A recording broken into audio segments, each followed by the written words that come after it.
Everyone, welcome back to my new video. तो कैसे चल रही है आप सबकी तैयारी? आशा करती हूँ बहुत अच्छे से चल रही होगी और बहुत मन लगा के आप लोग पढ़ रहे होंगे, क्योंकि अब गिनती के दिन रह गए हैं और जितना भी है हमें इसी टाइम पे अपना रिवीजन करना है। जितना अब जो छूट चुका वो छूट चुका।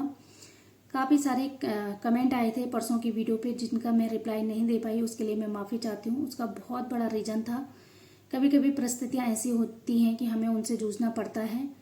तो अभी परिवार में मेरी बड़ी सासू जी हैं, उनकी डेथ हो चुकी है। बहुत दुख का माहौल था, लेकिन वो काफ़ी बुजुर्ग थी, तब भी परिवार का कोई सदस्य चले जाता है तो दुख तो होता ही है। और मैंने पहले भी बताया कि मनुष्य जीवन है, इसमें कुछ न कुछ तो घटित होता रहेगा हमेशा। तो इन चीज़ों से मैं काफ़ी डिस्टर्ब हो चुकी थी। उससे पढ़ाई भी थोड़ा 2 दिन ऐसे ही चली। पढ़ा तो मैंने, लेकिन उतना नहीं पढ़ पाई जितना मुझे पढ़ना था। अभी मैं रात को वीडियो शूट कर रही हूँ, क्योंकि मैं वीडियो कमेंट के रिप्लाई नहीं दे पाई थी। तो मैंने सोचा जितना टाइम मुझे कमेंट के रिप्लाई देने में लगेंगे उतना मैं वीडियो शूट करके आपको बता दूंगी। क्योंकि एडमिट कार्ड के लिए भी बहुत सारे कमेंट आ रहे थे कि मतलब एडमिट कार्ड कब तक आएगा। फिर जो एक मेरे ही सब्सक्राइबर हैं, उन्होंने ये बताया था कि पेपर 100% पीछे जाएगा। तो हमने भी सुना था कि पेपर पीछे जा रहे हैं। तो भले मैंने वीडियो में नहीं बताया, क्योंकि मुझे पता था कि अगर मैं ऐसे बोलूँगी तो कुछ न कुछ मुझे रिप्लाई मिलेगा कि बिना उसके प्रूफ के हम बता नहीं सकते थे कि पेपर पीछे जा रहा है, क्योंकि उससे क्या होता है ना, पढ़ाई में ढिलाई हो जाती है। तो उन्होंने भी कहीं से सुना होगा, तभी कहा। इसको आप दिल से ना लें कि मतलब ऐसा होता रहता है कि भाई जा रहा है पेपर। अभी कई लोग कह रहे हैं कि जाना चाहिए। मैं आपको ये बता दूं कि पेपर जितना डिले होगा ना, जितना पीछे जाएगा, उतनी ही पढ़ाई हमारी डिले हो जाएगी। और जैसे आजकल में ही हमने जब सुना कि पेपर 18 को है, तो हम जब उसका मतलब दुगना पढ़ते थे, आज हम चौगना पढ़ रहे हैं कि मतलब पढ़ रहे हैं जितना भी याद हो रहा है। क्योंकि अब मस्तिष्क है, इसमें स्कीमा में हम कितना फिट कर सकते हैं वो हम पे निर्भर है। और कितनी खिचड़ी पक सकती है इस स्कीमा में, वो हम पे ही निर्भर है। तो बस ये रही बातें। और काफ़ी सारे कमेंट आ रहे थे उसमें कि पेपर होना चाहिए, हो जाना चाहिए। मतलब कई लोग ऐसे हैं कि जिनको ये है कि पेपर निपट जाए, क्योंकि बहुत महीने हो चुके हैं और काफ़ी मतलब परेशानी भी हो रही है कि पेपर है पेपर है। मतलब दिन रात वही है घर में। मतलब हस्बैंड के साथ भी लड़ाई, बच्चों के साथ हल्ला, और सास ससुर होंगे तो उनसे भी गुस्सा होना। मतलब काफ़ी सारी चीज़ें हैं कि जो हम अपने हाव भाव से दिखाते हैं सबको कि मेरा पेपर है, और उसका रिजल्ट कैसा निकलेगा वो तो हमें ही पता है। और अगर हित में निकल गया तो तब सब लोग कहेंगे हाँ यार बहुत मेहनत करती थी, निकल गया। अगर नहीं निकला तो बोलेंगे अरे इतना हल्ला मचाती थी, पढ़ना है पढ़ना है। ये हर किसी के साथ होता है। ऐसे नहीं कि इस पेपर से हमारी ज़िंदगी ख़त्म हो जाएगी या कुछ भी होगा। अगर रिजल्ट निकल गया तो ठीक, जॉब करेंगे आराम से। नहीं निकल गया तो दूसरे पेपर की तैयारी करेंगे, नहीं तो प्राइवेट जॉब तो करते ही हैं हर कोई। तो बस ये रही बातें। ज़्यादा टेंशन नहीं लेना है कि पेपर है तो क्या होगा अब।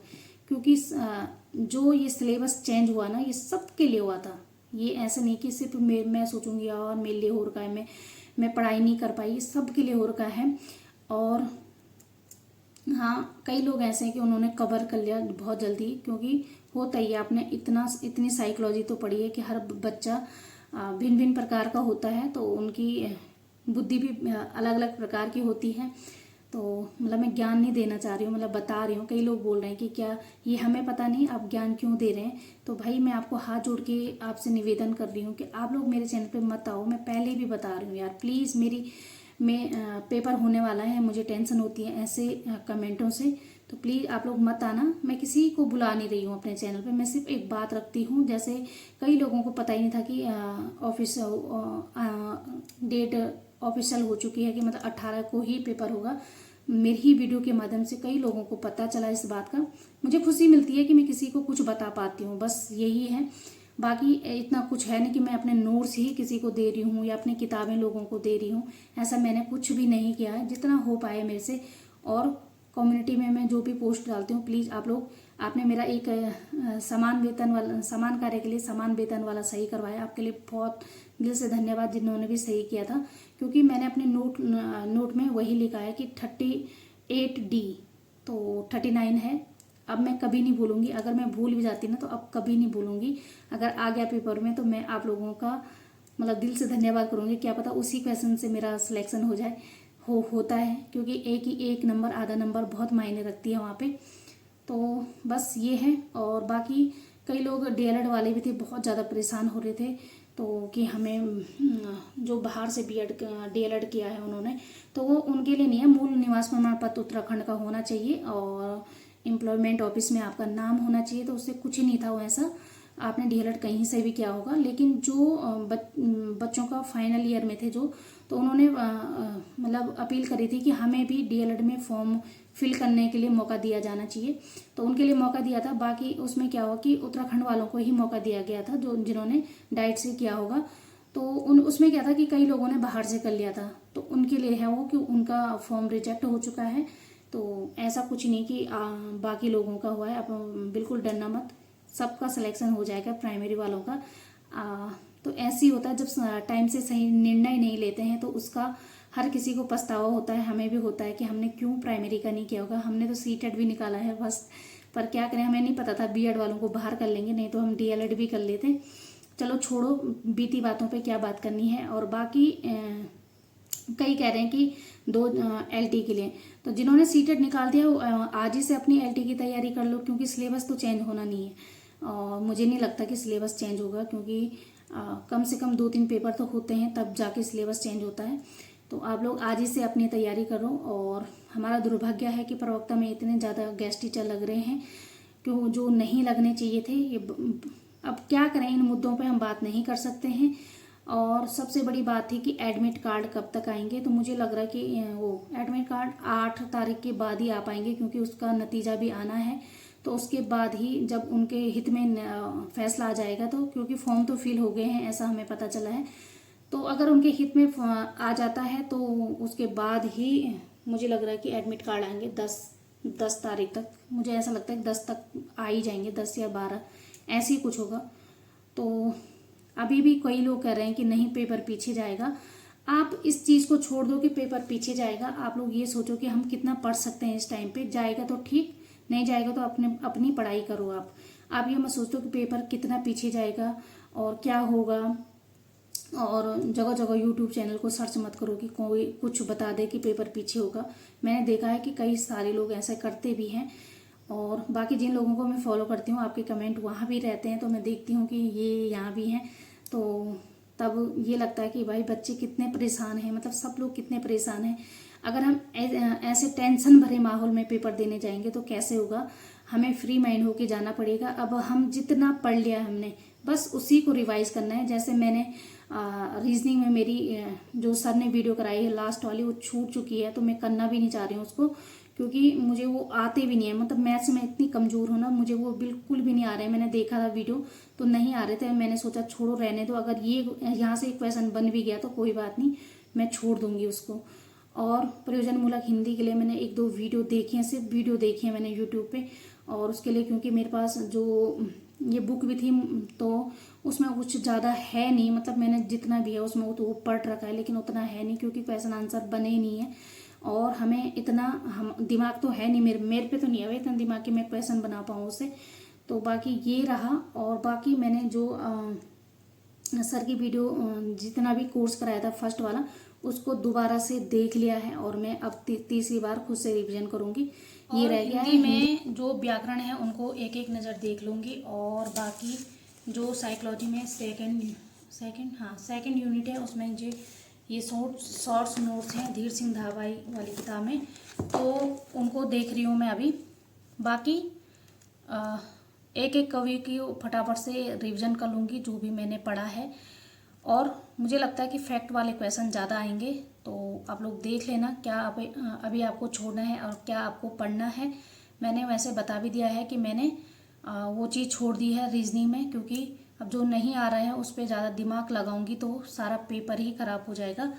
और वो देखने के लिए होगा कि 18 को क्या होता है। और मैं पहले भी बता चुकी हूँ, पेपर के लिए हम बने हैं, पेपर हमारे लिए नहीं बना है। मतलब एक पेपर देने से लाइफ ख़त्म नहीं होती है, ये मत सोचना। और खूब मन लगा के पढ़ाई करो। और ये मत सोचो कि पेपर पीछे जाएगा। जाएगा तो वो देखा जाएगा, वो सबके लिए जाएगा। लेकिन ये सोचो कि परसों पेपर है, बस हमें तैयारी करनी है। गिनती के 4-5 दिन बचे हैं, मुझे तो ऐसे लगता है कि 4-5 दिन बचे हैं, और फटाफट से एडमिट कार्ड आ जाए तो पक्का हो जाए कि पेपर है। तो बस देने की बात है, निपटा देते हैं, बहुत टेंशन हो चुकी है। और उसके बाद कुछ अच्छी सी जगह घूमने जाएंगे, और जो भी होगा रिजल्ट आने से पहले घूम के आ जाएंगे, तो उसके बाद देखेंगे रिजल्ट का जो होगा। और बाकी कुछ तो बताना था मुझे इस वीडियो में। हाँ, जो कह रहे थे नहीं आंकड़ा, वो आंकड़ा पुराना ही है, मैंने ऐसे ही लगा दिया था वो, तो बताना भूल गई थी, क्योंकि मैंने बाद में एडिट करते टाइम मुझे किसी ने भेजा था तो मैंने ऐसे ही लगा दिया। हाँ, वो आंकड़ा पुराना है, लेकिन अनुमान लगा सकते हैं। ऐसी हिंदी में 8-9 हज़ार ऐसी पोस्टें मतलब फॉर्म फिल हुए हैं, और बाकी इस वाली वीडियो में लगा दूंगी, क्योंकि वो 2024 का आंकड़ा है। अगर कंफर्म है तो मैं लगा दूंगी उसको, मेरे पास है वो भी। आज लगा दूंगी मैं उसको, तो आप लोग देख लेना अच्छे से, और बहुत मन लगा के पढ़ाई करो। बाकी जो भी मैं कम्युनिटी में डालती हूँ, मैंने पहले भी बताया, आप लोगों ने सही किया, मुझे बहुत खुशी उस चीज़ की। और एक बाल वाटिका वाला है ना, जो एनईपी में उत्तराखंड में शुरू हुआ था। एनईपी तो कर्नाटक में शुरू हुई थी, लेकिन उत्तराखंड में बाल वाटिका करके है ना, मैं अभी नाम ढंग से याद नहीं आ रहा, तो वो उत्तराखंड में शुरू हुआ है। तो आप लोग उसको चेक कर लेना फिर भी अपने नोट से।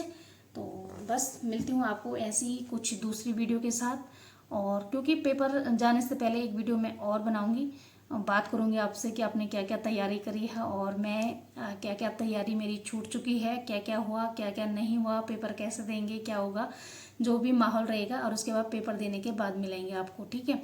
और जो मैंने पहले का रूटीन बनाया था वो तो बेकार हो गया, मैं नहीं डालूंगी उसे, बहुत पुराना हो चुका है। पुरानी चीज़ मैं दिखाना पसंद नहीं करती हूँ, फिर मन भी नहीं करता है यार क्या दिखाना है ये पुराना, तो बस वो मैंने गैलरी से डिलीट ही कर लिए। और बाकी जो भी आगे की अपडेट रहती है वो मैं आप लोगों के साथ शेयर करूँगी। रात के 1 बजने वाले हैं, मैं ये वीडियो शूट कर रही हूँ, क्योंकि मैं पढ़ने के बाद थोड़ा वो लेती हूँ, मतलब अपने लिए रेस्ट करने के लिए। तो उस टाइम पे मैं यूट्यूब देख लेती हूँ, कुछ ना कुछ देखती हूँ उस पर। तो मैंने सोचा चलो, जिससे यूट्यूब देखना फालतू में, उससे अच्छा मैं आप लोगों से बात कर लूँ। और एडमिट कार्ड की चिंता हो रही थी, उसके बारे में बता दूँ कि 8 से 10 दिन में आ जाएगा, मतलब 8 से 10 तारीख के बीच में आ जाएगा। 12 भी हो सकती हैं, ऐसा कुछ कंफर्म नहीं है। पहले देखते हैं कि 8 तारीख को नतीजा क्या निकलता है, तो उसके बाद क्लियर हो जाएगा कि बस पेपर 18 को है। क्लियर होना क्या है, पेपर 18 को ही है। आप लोग ये सोच के चलिए, ढिलाई मत करिए, ज़्यादा से ज़्यादा पढ़िए। पहले हम 2 घंटे पढ़ रहे थे, अब आज हम 8-9 घंटे पढ़ने बैठ जा रहे हैं, और मतलब तिगना चौगना हो रहा है, मतलब सीधा ऐसा आपने भी देखा होगा। तो बस ढिलाई मत कीजिए। मिलती हूँ नेक्स्ट वीडियो में। कोई भी बात होगी तो कमेंट बॉक्स के माध्यम से जुड़ते हैं। तब तक के लिए बाय बाय।